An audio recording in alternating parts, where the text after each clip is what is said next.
हाँ जी, CA foundation champions, तो स्वागत है आप सबका 10 का दम सीरीज में। आज के इस वीडियो में हम कवर करने वाले हैं सैम्पलिंग टॉपिक।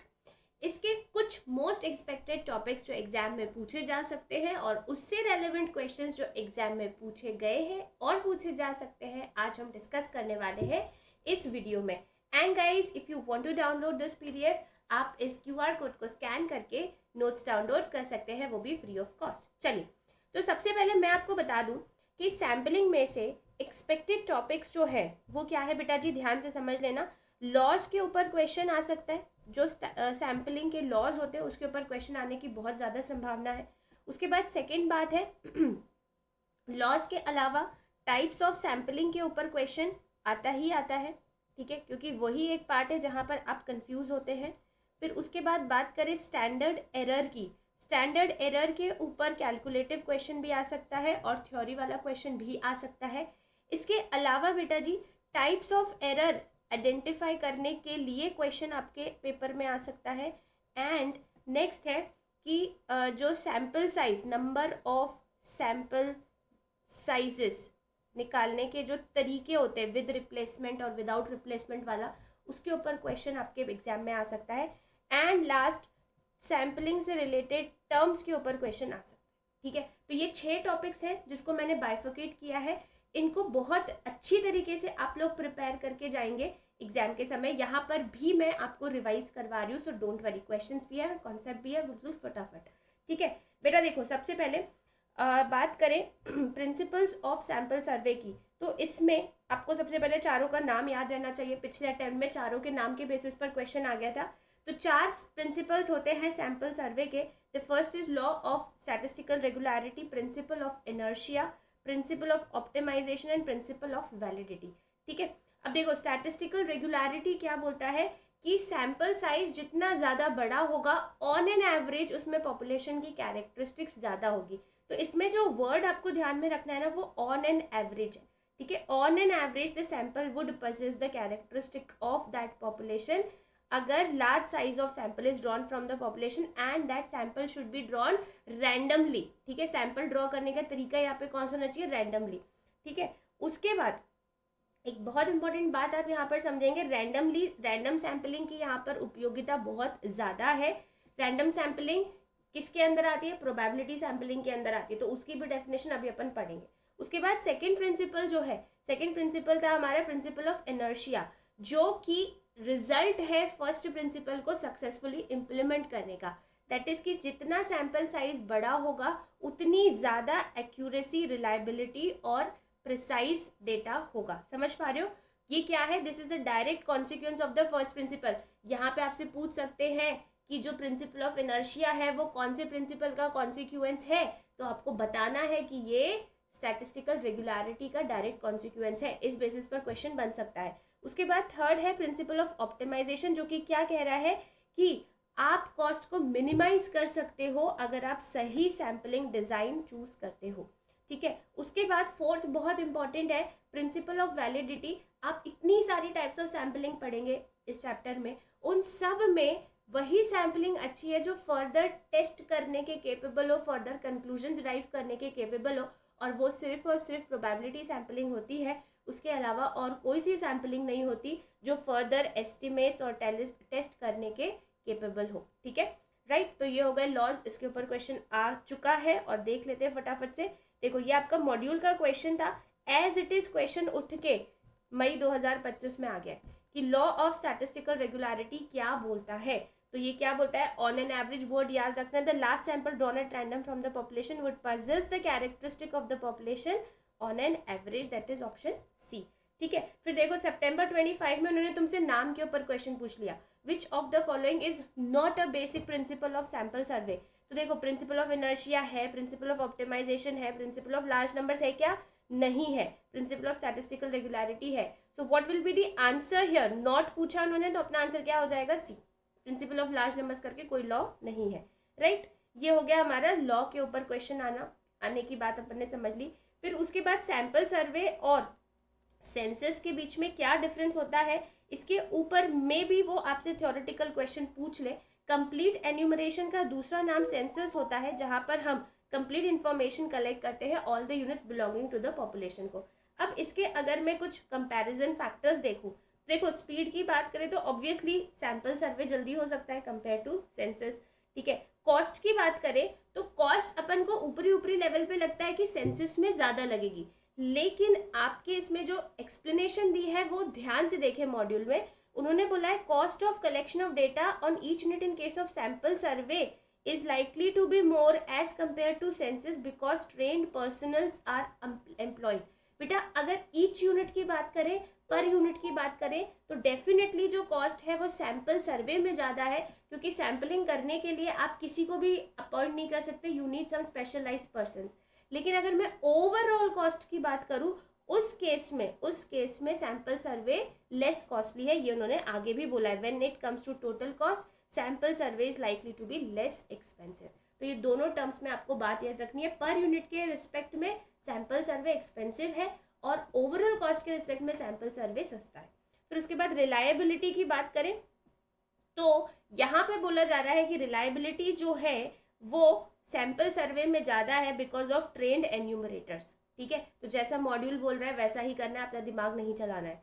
फिर उसके बाद एक्यूरेसी की बात करें तो एक्यूरेसी में इन्होंने बता दिया कि भाई जो सैम्पलिंग होती है उसमें सैम्पलिंग फ्लक्चुएशंस करके जो सैम्पलिंग एरर्स आते हैं वो पॉसिबल है। हालांकि एरर्स दो टाइप के होते हैं, sampling error, non sampling error, जो सेंसस में भी होते हैं। नॉन सैम्पलिंग एरर्स मतलब जो सेंसस में भी होते हैं और सैम्पलिंग में भी होते हैं। Sampling errors which are only confined to sampling, तो उसके ऊपर भी क्वेश्चन आ सकता है। कैसा क्वेश्चन आ सकता है अभी बताती हूँ। फिर नेसेसिटी की बात करूँ तो इस पॉइंट में एक टर्म यूज किया गया है डिस्ट्रक्टिव सैम्पलिंग, ठीक है। कभी कभी सैम्पलिंग जो है वो नेसेसिटी बन जाती है, नीड ऑफ द आवर बन जाती है, मतलब हम सेंसस ऑप्शन चूज कर ही नहीं सकते। तो वो किस केस में ऐसा होता है, एक है डिस्ट्रक्टिव सैम्पलिंग जहां पर आइटम्स गेट एग्जॉस्टेड, जैसे कि अगर हमें इलेक्ट्रिकल बल्ब्स की लाइफ को टेस्ट करना है, तो अगर हमें उसकी लाइफ को टेस्ट करना है तो इस एक्सपेरिमेंट को करने के लिए जो भी आप आइटम ले रहे हो उसको एग्जॉस्ट होना पड़ेगा, राइट। तो उस केस में डिस्ट्रक्टिव सैम्पलिंग, मतलब इस सिचुएशन में सैम्पलिंग इज प्रेफरेबल। उसके बाद अगर आप हाइपोथेटिकल पॉपुलेशन ले रहे हो, मतलब इमेजिनरी पॉपुलेशन ले रहे हो, तो उस केस में आप सेंसस नहीं कर सकते हो, आपको सैम्पलिंग ही करनी पड़ेगी। तो इसके ऊपर आपका नॉलेज टेस्ट किया जा सकता है, ठीक है। आ गई बात समझ में। चलिए एक सिचुएशन है जहां पर उन्होंने बोला है कि if the occurrence of just one defect may lead to complete destruction of the process as in an aircraft we must go for complete enumeration. भाई अब एयरक्राफ्ट, ठीक है, आप एयरक्राफ्ट उड़ा रहे हैं, अब उसमें आप सैम्पलिंग के बेसिस पर नहीं बोल सकते कि भैया हमने ऊपरी लेवल पर देख लिया कोई एरर नहीं है। नहीं, ये एक बहुत सीरियस कंसर्न है। अगर इसमें एक छोटा सा भी एरर हो गया तो बहुत बड़ा नुकसान हो सकता है, बहुत जाने जा सकती हैं। तो इसकी वजह से बोल रहे हैं कि इस सिचुएशन में तो सैम्पलिंग कर ही नहीं सकते, इसमें आपको सेंसस ही करना पड़ेगा, ठीक है। तो ये ध्यान रखेंगे, इसके ऊपर क्वेश्चन बन सकता है।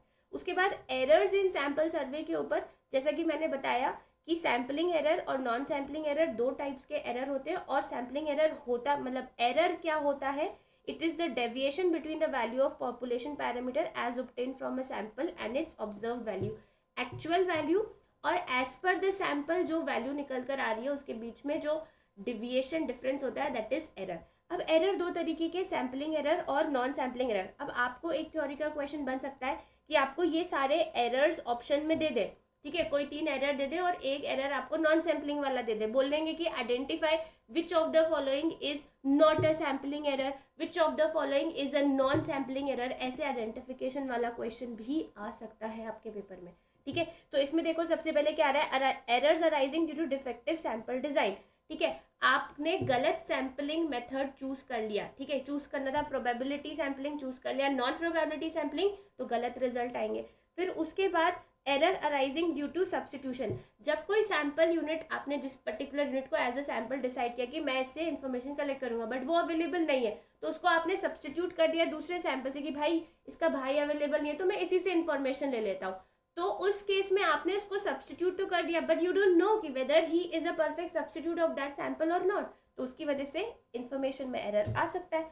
फिर errors owing to faulty demarcation of units, ये वाली जो एरर्स होती है वो यूजुअली एग्रीकल्चरल सर्वे के केस में होती है, जहाँ पर लैंड जो होते हैं, एग्रीकल्चरल लैंड्स होते हैं, प्लॉट्स होते हैं, उनकी डीमार्केशन में अगर जो सैंपल कलेक्ट करने वाला बंदा है वो गलत डेटा ले ले, मतलब उसको जैसे लैंड होते हैं उसमें मार्किंग्स होती है, ठीक है, तो अभी वो मार्किंग के रेस्पेक्ट में क्लैरिटी नहीं है कि लैंड के लेफ्ट वाला हिस्सा सैंपल यूनिट का है कि उसके पड़ोसी का है। अब अगर वो कुछ उसमें अलग ही अपना अजम्पशन लगा ले तो उस केस में गलत डेटा कलेक्ट हो जाएगा और फिर रिजल्ट भी गलत आएगा, so that will result to error.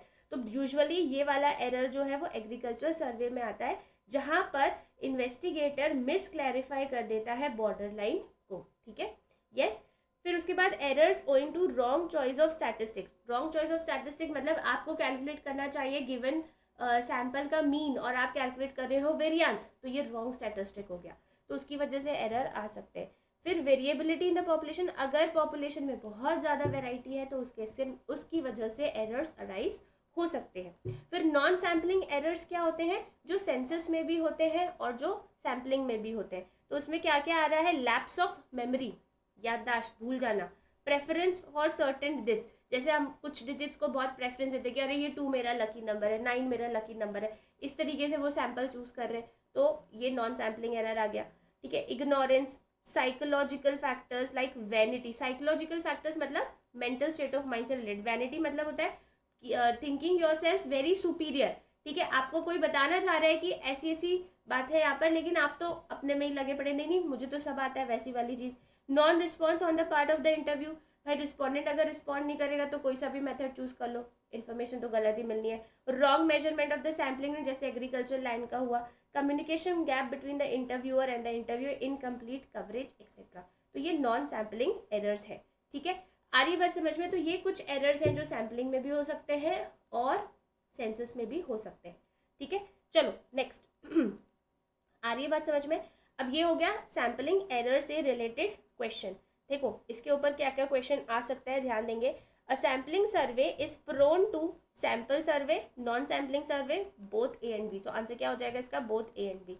उसके बाद the population of roses in Salt Lake City is an example of, तो ये क्या है, इनफाइनाइट पॉपुलेशन है। फाइनाइट मतलब जिसे आप काउंट कर सकते हैं, इनफाइनाइट जिसे आप काउंट नहीं कर सकते, हाइपोथेटिकल जो सिर्फ ख्यालों में एग्जिस्ट करती है, और एग्जिस्टेंट पॉपुलेशन जो रियलिटी में एग्जिस्ट करती है, ठीक है।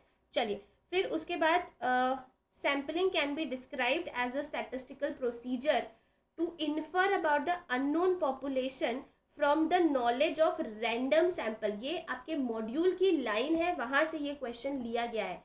सैम्पलिंग क्या होती है, आप अननोन पॉपुलेशन के बारे में बताते हो, you talk about unknown population, but आप एवं किसी को भी सैंपल नहीं ले लेते हो, रैंडम सैम्पलिंग मेथड से आप सैंपल लेते हो, ठीक है। इसमें देखो फर्स्ट वाला क्यों गलत है, क्योंकि from a knowledge of any sample लिखा हुआ है, हम एनी सैंपल की बात नहीं कर रहे, हम रैंडम सैंपल की बात कर रहे हैं, तो सी इज द करेक्ट आंसर, ठीक है।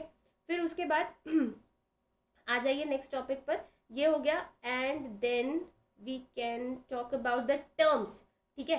टर्म्स रिलेटेड टू सैम्पलिंग जिसके ऊपर क्वेश्चन आ सकता है कि सैंपल क्या होता है, what is the sample, part of the population so selected with a view to represent the population, इसके ऊपर क्वेश्चन बन सकता है, ठीक है। फिर जैसा इसमें से आ गया statistical inferences about the population are drawn on the basis of sample observation, इसके ऊपर भी मॉड्यूल में क्वेश्चन है कि स्टैटिस्टिकल कंक्लूजन्स कैसे निकालते हो on the basis of sample observations, ठीक है।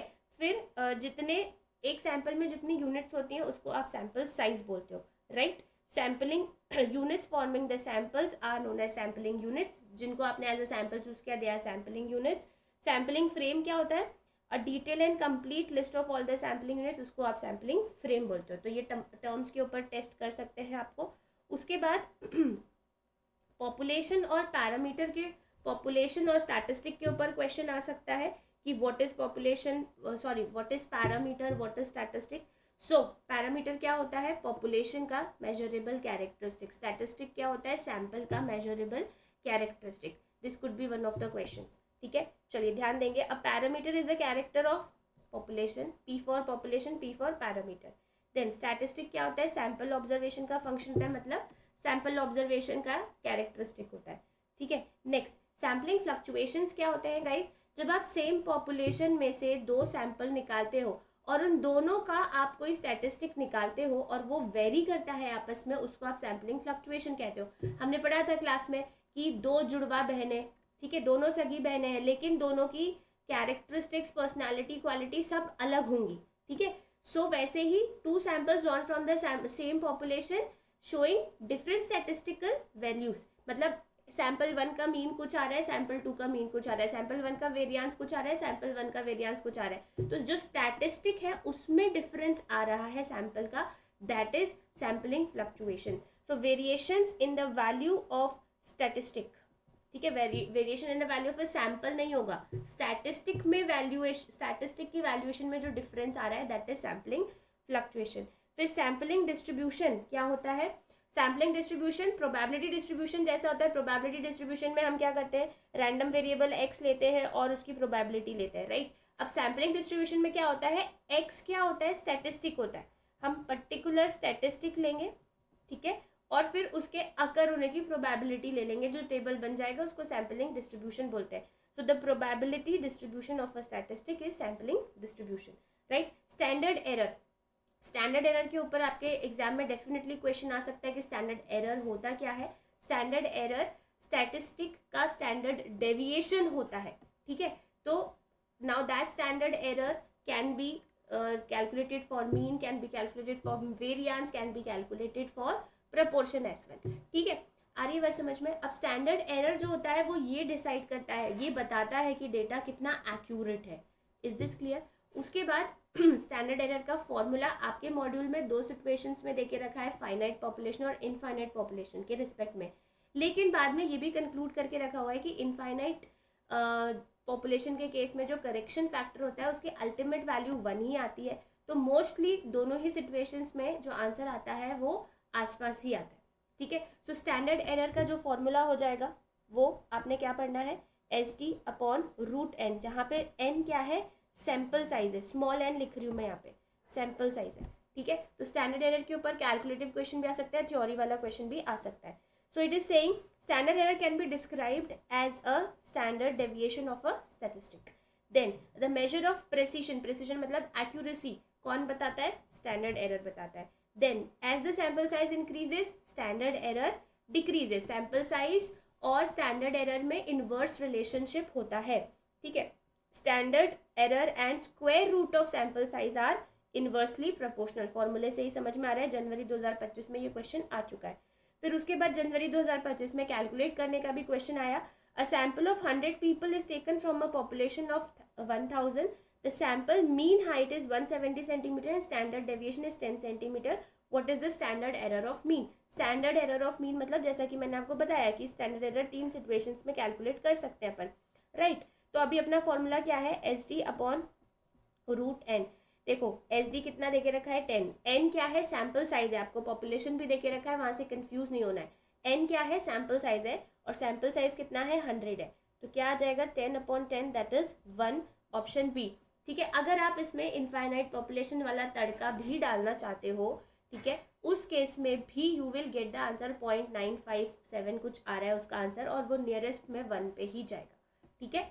चलो आ जाए। फिर उसके बाद इसके ऊपर डेफिनेटली क्वेश्चन आ सकता है with replacement, number of sample sizes in case of replacement and without replacement, ठीक है। तो हमने इसकी ट्रिक पढ़ी हुई है कि नंबर ऑफ सैम्पल साइज के केस में हमारा फॉर्मूला क्या हो जाता है, n⁻r in case of with replacement, और विदाउट रिप्लेसमेंट में NCR। याद करो हम गए थे मम्मी के साथ मार्केट में और हमें कोई वस्तु पसंद में आ गई थी, उसके लिए हम रोने लग जाते हैं, और जब मम्मी मना कर देती है, विदाउट रिप्लेसमेंट मना कर दिया, तो हम क्या करते हैं, CC करके नागिन डांस करने लग जाते हैं, याद है। सो NCR फॉर्मूला हो जाता है CC NCR।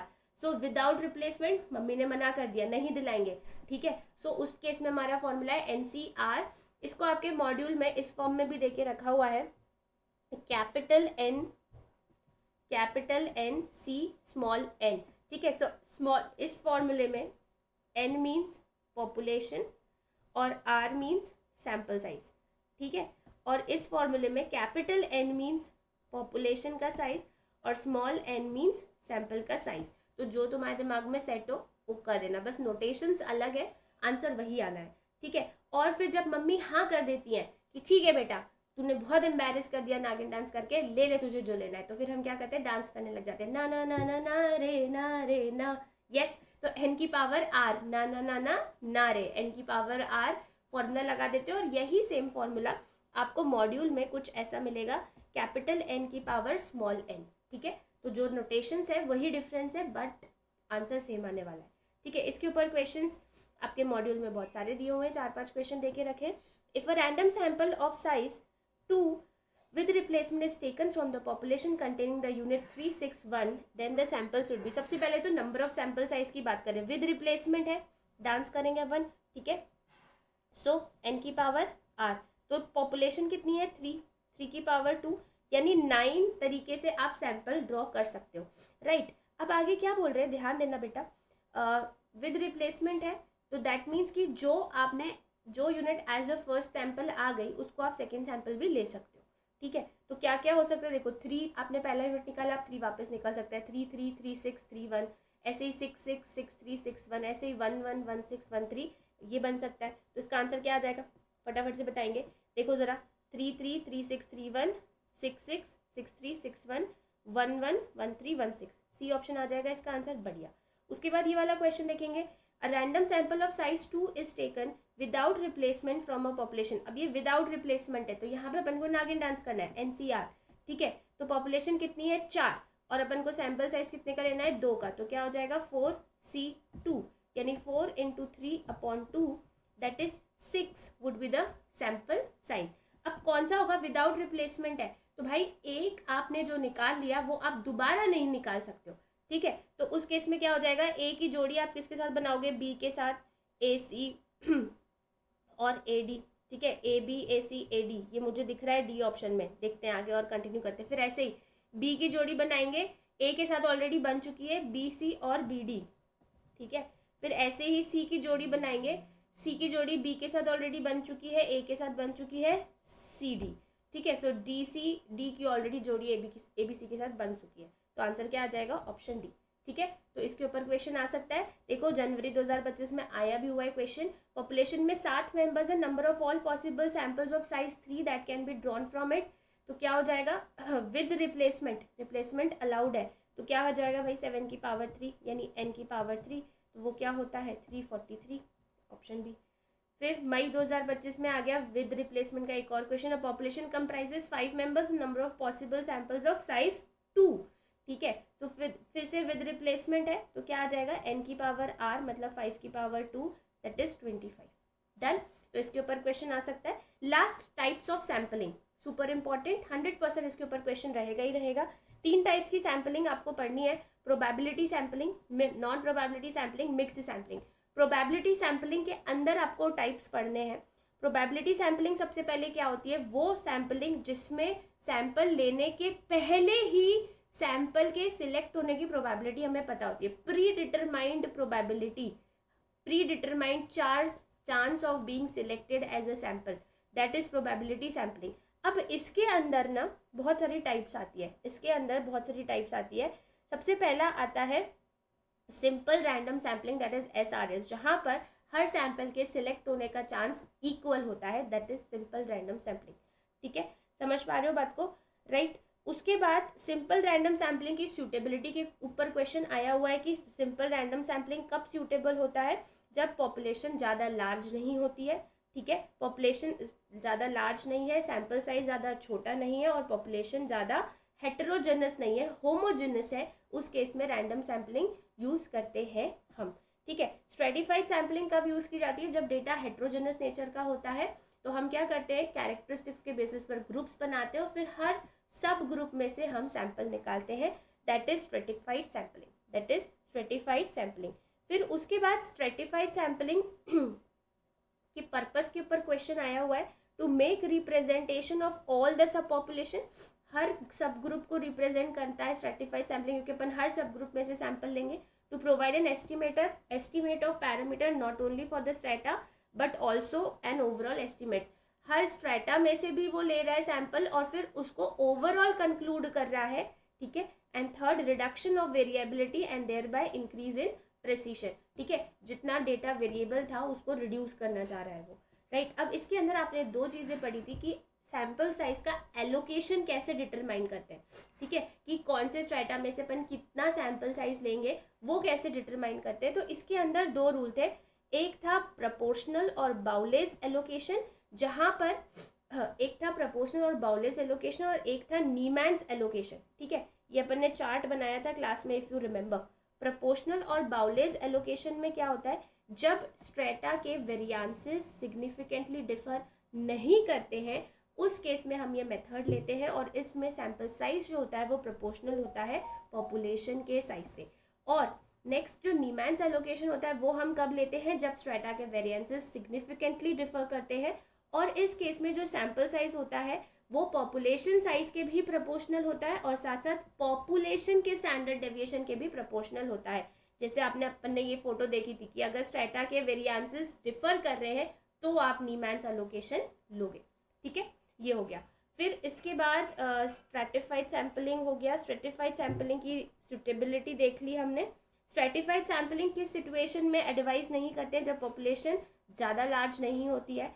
ठीक है, some prior information is not available, और थर्ड, जब ज़्यादा हेट्रोजेनिटी नहीं होती है तब दिस इज नॉट एडवाइज, क्योंकि थोड़ी सी कॉम्प्लिकेटेड होती है। फिर मल्टी स्टेज सैम्पलिंग क्या होती है, जो कि बहुत सारे स्टेजेस पे थे। जैसे अपन ने इंटर स्कूल डिबेट कॉम्पिटिशन का देखा था कि पहले स्कूल वाइज कॉम्पिटिशन होता है, फिर डिस्ट्रिक्ट वाइज होता है, फिर स्टेट वाइज होता है, फिर नेशनल लेवल पर होता है। इस तरीके say that is multi stage sampling.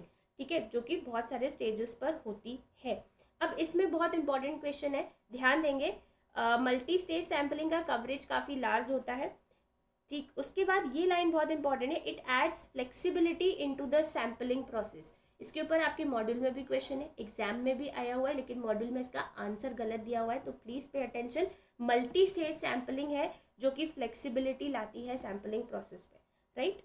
फिर उसके बाद नेक्स्ट देखेंगे सिस्टमैटिक सैम्पलिंग। नाउ ये हमारा प्रोबेबिलिटी सैम्पलिंग खत्म हो गया। उसके बाद आता है non probability sampling. Non probability sampling क्या होता है बेटा, नॉन प्रोबेबिलिटी सैम्पलिंग, जिसको आप पर्पसिव और जजमेंट सैम्पलिंग भी बोलते हो, जो कि सैंपल लेने वाले के जजमेंट पे डिपेंड करता है एंटायरली। तो इसमें पर्सनल बायस, पार्शियलिटी होने की पूर्ण संभावना होती है, और इसके चक्कर में ये फर्दर टेस्ट परफॉर्म करने के केपेबल नहीं होता। अब इसके बाद जो थर्ड है वो है मिक्स्ड सैम्पलिंग, जिसमें थोड़ा तड़का प्रोबेबिलिटी का है, थोड़ा तड़का नॉन प्रोबेबिलिटी का भी है। ठीक है, तो इसमें आपको आता है सिस्टमैटिक सैम्पलिंग। ठीक है, सिस्टमैटिक सैम्पलिंग में हम क्या कहते हैं कि सबसे पहले हम फर्स्ट यूनिट जो है वो रैंडमली सिलेक्ट करते हैं। फर्स्ट यूनिट रैंडमली सिलेक्ट करने के बाद फिर हम डिसाइड करते हैं कि अब इसके बाद हम हर fifth unit as a sample select करेंगे। तो यहाँ पर क्या हो गया, पहले हमने फर्स्ट यूनिट रैंडमली से डिटरमाइन करी, तो ये प्रोबेबिलिटी सैम्पलिंग हो गया। फिर हमने बोला कि अब इसके बाद मैं हर fifth item as a sample choose करूंगी, तो ये हर fifth was my personal judgement. It could have been any number ना, हर 10th, हर 8th, हर 12th, ऐसा भी हो सकता था, बट मैंने हर 50 क्यों बोला, that depends on my judgement.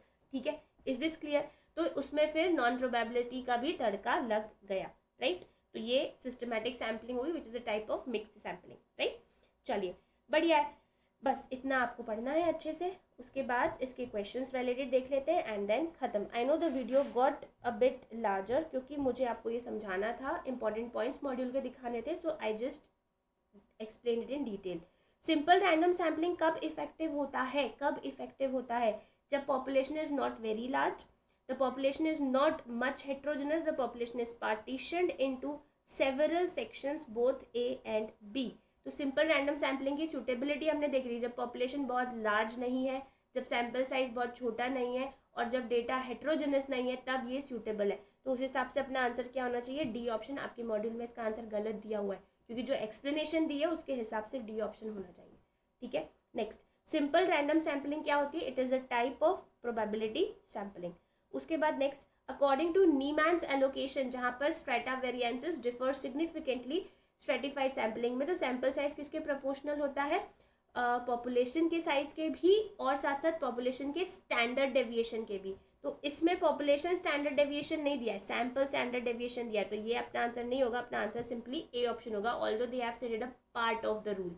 ठीक है, उसके बाद next, which sampling provides estimates for population means for different segments and also an overall estimate, stratified sampling अभी देखा था हमने। ठीक है, विच सैम्पलिंग एड्स फ्लेक्सिबिलिटी, फ्लेक्सिबिलिटी कौन लेकर आता है, अभी अभी पढ़ा था हमने, यस यस यस, अभी अभी पढ़ा था हमने, बताइए फटाफट से। फ्लेक्सिबिलिटी लेके आने वाला कौन सा मेथड होता है। अब देखो सिंपल रैंडम सैम्पलिंग नहीं हो सकता, स्ट्रेटिफाइड सैम्पलिंग नहीं होता है, ठीक है। फिर बचा क्या, बी और डी। तो बताइए क्या होगा, बी या डी। इसका आंसर मुझे बताएंगे कमेंट बॉक्स में, मैंने आपको अभी अभी एक्सप्लेन किया है, ठीक है। अरे यार मैम आप कमेंट बॉक्स की मेहनत क्यों करवा रही हो। देखो ये लिखा था ना अभी अपन ने यहाँ पर, multi stage sampling it adds flexibility. तो इसका आंसर क्या है, मल्टी स्टेज सैम्पलिंग, ठीक है। आपके मॉड्यूल में ना सिस्टमैटिक देके रखा है जो कि गलत है।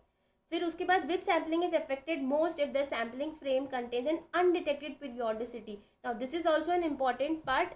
अनडिटेक्टेड पीरियोडिसिटी आती है सिस्टमैटिक सैम्पलिंग के अंदर, क्योंकि सिस्टमैटिक सैम्पलिंग में अपन रेगुलर इंटरवल्स पर सैम्पल साइज लेते हैं। तो अनडिटेक्टेड अगर उसमें पीरियोडिसिटी है जो हमने मिस कर दी है तो उस वजह से गलत डेटा कलेक्ट हो सकता है, ठीक है। ये हो गया। Which sampling is subject to discretion of the sampler, purposive sampling. उसके बाद एग्जिट पोल्स किसके अंदर आते हैं, एग्जिट पोल्स जो है वो रैंडम सैम्पलिंग के अंदर आते हैं, ठीक है। फिर उसके बाद देखिए what is the purpose of stratified random sampling, सब ग्रुप्स को रिप्रेजेंट करना। सब ग्रुप्स जहां आ जाए उसको ध्यान से पढ़ लेंगे। To divide the population into subgroups and then randomly sample from each subgroup, option A, ठीक है। This is your answer. चलिए next, which sampling technique is most appropriate when a person wants to ensure that subgroups are proportionally represented, stratified sampling, ठीक है। I hope this one is very clear in your mind, इसमें किसी को कोई problem नहीं है, ठीक है बेटा जी। चलिए उसके बाद हाँ ये एक क्वेश्चन आया हुआ है, इस पे ध्यान देंगे आप लोग। विच of the following statements about simple random sampling is not true? Simple random sampling ensures that each unit in the population has an equal chance of being selected. क्या बोलता है simple random sampling कि equal chances of selection होना चाहिए हर unit का, ठीक है। yes, इसमें इन्होंने बोला है not true, है ना। तो पहली लाइन पे ध्यान देंगे, simple random sampling क्या ये इंश्योर करता है each unit in the population has an equal chance of being selected? yes, ये सही है। in simple random sampling with replacement each selected unit is replaced to the population before the next unit is drawn, ये भी सही है। Replacement में यही होता है, पहली वाली यूनिट देखी और उसको वापस रख दिया। Simple random sampling is highly effective when the population is very large and heterogeneous में हम कभी सिंपल रैंडम सैम्पलिंग नहीं लेंगे, तो ये हमारा आंसर होगा। बाकी डी ऑप्शन भी देख लो। In simple random sampling without replacement a unit is selected, it will never be selected again, yes ये बिल्कुल सही बात है। तो अपना आंसर क्या हो जाएगा, सी ऑप्शन, क्योंकि उन्होंने नॉट ट्रू बोला है, क्योंकि उन्होंने क्या बोला है, नॉट ट्रू बोला है, ठीक है। फिर which sampling method which belongs to the category of mixed sampling, mixed sampling में कौन आता है, सिस्टमैटिक सैम्पलिंग आता है, ठीक है। एक ये सितंबर 25 का बहुत अच्छा क्वेश्चन आया था कि एक सिंगिंग कॉम्पिटिशन है, the winner is selected according to the number of likes each candidate has received on a messaging app, ठीक है। The method of data collection is known as dash. तो जिसको जो पसंद आ रहा है वो उसको वोट कर रहा है, ठीक है, उस बेसिस पर रिजल्ट डिक्लेयर हो रहा है। तो what is this, purposive sampling, judgemental sampling, है ना, नॉन प्रोबेबिलिस्टिक सैम्पलिंग बोल सकते हैं। सो ऑप्शन सी, सब अपनी पसंद के अनुसार वोट कर रहे हैं, ठीक है। तो ये एक इंपॉर्टेंट क्वेश्चन था। Let's conclude here. थोड़ा सा वीडियो लेंथी हो गया, I totally agree, but the motive was कि आपको पूरा एक्सप्लेनेशन दे दें, ठीक है। मिलते हैं एक और नेक्स्ट अमेजिंग वीडियो में। Thank you so much guys, bye bye, take care.